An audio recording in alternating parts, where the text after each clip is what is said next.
Every large model you have used was trained in one of two 16-bit formats, float16 or the newer bfloat16.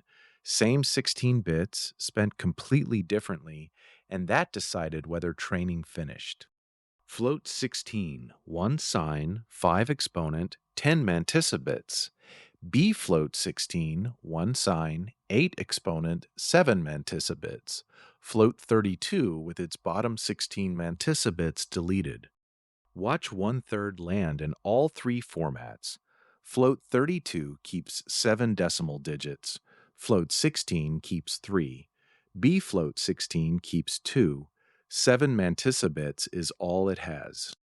Float16 tops out at 65,504 and cannot go below 6 times 10 to the minus 5.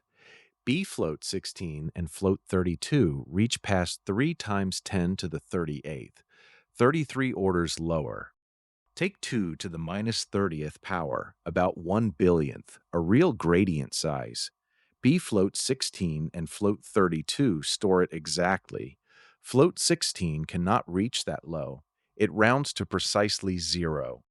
NVIDIA measured real gradients cast into float16, uncorrected.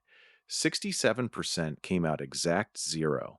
The same spread against bfloat16's floor vanishes about 1 time in 14 million. Float16 survives this with loss scaling. Multiply the loss before backward, every gradient shifts up together. Divide back down before the update. bfloat16 mostly skips it. That floor is not there.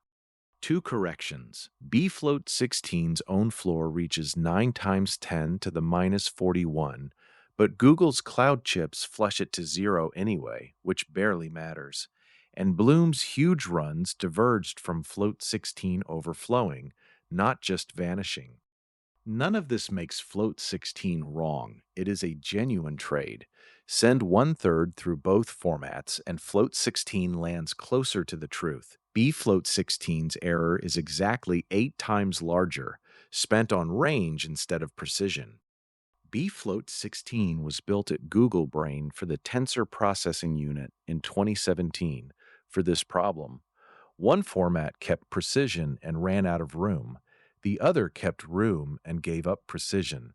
Training kept the one that would not vanish.